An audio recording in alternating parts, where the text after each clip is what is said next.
So you are brand new to drawing and you don't know where to start. I gotcha. First, pick your time frame. How fast do you want to speedrun my little starter pack? For reference, I did everything like a month at a time. I've been starting my friends who I drag into art doing like a week at a time. But it's really up to you.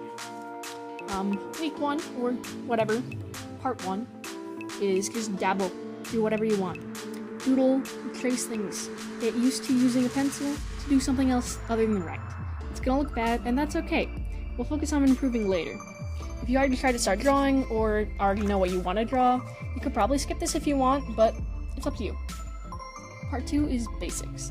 This one can take as long as you want, but basically, every chunk of time, you're gonna focus on something else. If you want to learn to draw people, start with basic anatomy. If you want to draw cats, start with basic cat anatomy. If you want to draw landscapes, start with perspective or something. I don't know, I don't do landscapes, but that's kind of it. And then as it continues, all you do is slowly add more things. If you started with anatomy, maybe add hands, and then faces, and then side profiles, or backgrounds, or color theory, and so on until you feel enough confidence. Next, you can start working on style. Style is great. All you have to do, look at other art that you love, and find what do you like about it, what makes you love it. I love like chunky line art with line variation, so I found a brush that lets me do that on my digital, and I try and do it manually on traditional. And that's one of the things I love. And basically, all you do is keep stealing random little bits of art style from all the people you love, their art, and just experiment. Doesn't have to be permanent, but have fun with it. Here you can also study real life if you want to learn realism, and just keep exploring, keep adventuring. That's what art's all about. And that's the last part. After that, you just keep doing what you're doing, and you've finished the starter pack. Now, this all sounds simple in theory, but it will take a bunch of dedication. Number 1 rule is don't burn out, and the only way to do that is keep drawing fun. A great way to do this is through characters. So if you write or you have a fandom or something, you're good. Just draw your own characters or draw fan art. But if not, don't worry. Drawing OCs is not as difficult as it sounds. I'll make a video on it, but basically you don't have to be a character design master to make an OC. One of my go-to characters to draw for a while was just like a purple stick figure kind of guy with no hair, a party hat, and a striped sweater. And they were enough to keep me drawing and enjoying it. I also can recommend like Draw to Adopt contests. Those are always fun if you happen to be on like community-based platforms.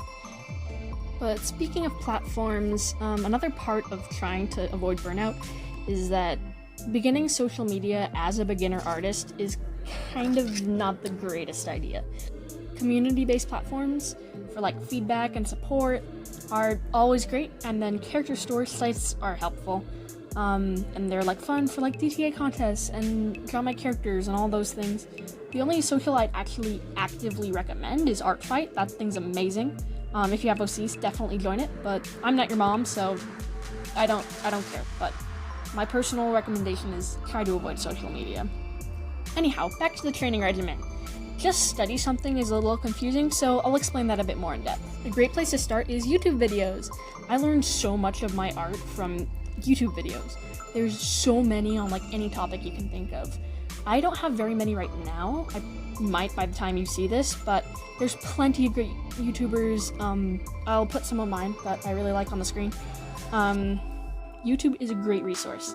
Second is references. References are not cheating. Anyone who tells you is lame, and don't listen to them about anything ever.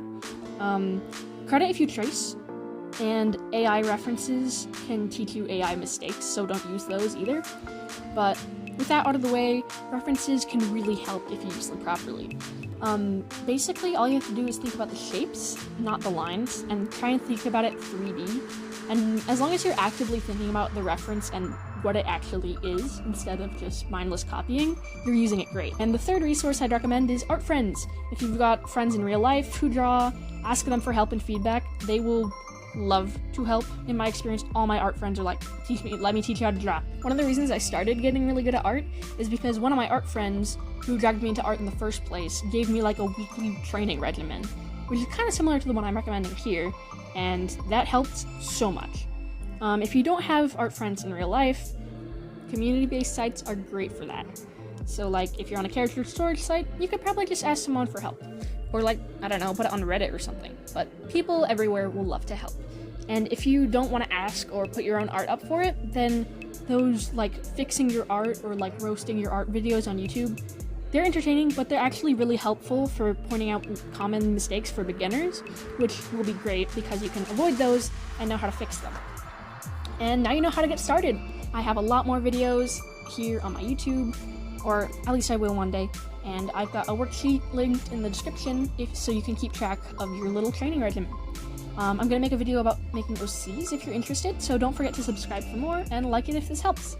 And good luck with your art journey. I'm excited to see where y'all go.